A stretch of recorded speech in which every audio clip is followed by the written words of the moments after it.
सरकार उनको मुआवजा दे। फल की दुकानों को लूटा गया और वहां पर सिटी पैलेस मैरिज हॉल को तोड़फोड़ किया गया, वहां पर बादशाह फल वाले की दुकान को लूट लिया गया। ये लोग जो भीख मांगेंगे अब, इनका कौन देगा मुआवजा?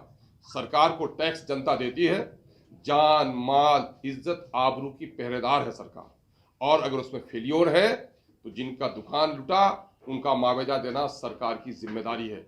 सरकार ऐलान करे कि तखमीना करके तमाम लोगों को मुआवजा दिया जाए, जो लोग जख्मी हों उनका इलाज करा जाए, उनको मुआवजा दिया जाए। जो लोगों ने मस्जिद के मीनारे को तोड़ा, मस्जिद के मीनारे पे झंडा लगाया, मस्जिद में आग लगाई, मदरसा अजीजिया को जलाया, दुकानें लूटी, दुकानें जलाई, ऐसे तमाम लोगों को कैफर किरदार तक पहुंचाते हुए जेल के सलाखों में उसको पहुंचाए। और हुकूमत गारंटी दे कि यहाँ दलितों को, अकलियतों को, कमजोर तबके की जान माल इज्जत की तरफदारी होगी। अगर ये गारंटी देने के लिए सक्षम नहीं है लोग, तो इसके माने ये है कि गद्दी पर बैठने के लायक नहीं है ऐसे लोग। इसलिए ये तमाम तरफ हम लोग का मुतालबा है कि सरकार, और मुझे अफसोस इस बात पर भी है, सरकार उनको मुआवजा दे। फल की दुकानों को लूटा गया और वहां पर सिटी पैलेस मैरिज हॉल को तोड़फोड़ किया गया, वहां पर बादशाह फल वाले की दुकान को लूट लिया गया। ये लोग जो भीख मांगेंगे अब, इनका कौन देगा मुआवजा? सरकार को टैक्स जनता देती है, जान माल इज्जत आबरू की। ये लोग जो भीख मांगेंगे अब, इनका कौन देगा मुआवजा?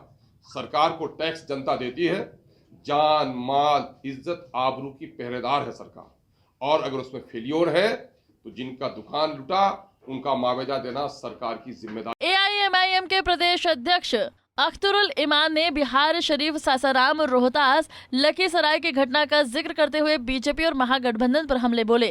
उन्होंने कहा कि पूरे बिहार में अल्पसंख्यकों और दलितों को खुलेआम निशाना बनाया जा रहा है। बिहार शरीफ में 100 के करीब दुकानें जला दी गई हैं तो कई वाहन फूंक दिए गए हैं। अब इस पूरी घटना में लगभग 1 दर्जन लोग घायल हुए हैं। इतनी बड़ी घटना होने के बाद भी तेजस्वी यादव और नीतीश कुमार ने चुप्पी साध ली है। हम उसकी भी मजम्मत करते हैं और मुझको ऐसा लगता है कि इस वक्त, चूंकि मरहूम शायर ने कहा था, मैंने कल भी वो जुमला दोहराया था कि सरहद पे तनाव है, लगता है देश में चुनाव है। लगता है कि चुनाव के दिन करीब होते जा रहे हैं तो एक साजिश की जा रही है और टारगेट किया जा रहा है माइनॉरिटीज को, और इसमें दोनों का भला है। एनडीए का भी भला है, महागठबंधन का भी भला है। एनडीए का भला इसलिए है कि मुसलमानों को प्रैक्टिकल डेट बनाकर, माइनॉरिटी के लोगों को निशाना बनाकर इनके घर लूटे जाएं, इनके खिलाफ मजहबी नारे लगाए जाएं, इनके मजहबी इबादत खानों को तोड़ा जाए और उसके दरमियान में डर और खौफ पैदा किया जाए, जिससे जो हिंदू कॉमनल वोट है वो ताकि मुत्तहिद हो जाए, उनकी सियासी रोटी पक जाए। और दूसरी तरफ बिहार की गठबंधन की हुकूमत ने ढील इसलिए दे रखी है कि अकलियत के लोग ताकि डर के मारे में मेरे झोली में आ जाए। ये दोनों की अपना जो हित है वो दोनों का हित निहित है इस मामले में। इसलिए ये मामला कहीं से भी बिहार जैसे सौहार्दपूर्ण क्षेत्र में, जो बापू के चंपारण की धरती भी यहाँ रही, हम बौद्ध का नाम लेते हैं, गौतम बुद्ध का नाम लेते हैं, जिस मुनीर शरीफ के दरगाह का हम नाम लेते हैं प्यार प्रेम और आस्था के तौर पर, उसको भी नहीं बख्शा गया है। तो ये जो हालात बिहार में बिगड़ते चले जा रहे हैं, तो बिहार की हुकूमत आखिर क्यों पाँव में मेहंदी डाले बैठी हुई है, क्यों गिरफ्तारी अब तक नहीं हुई?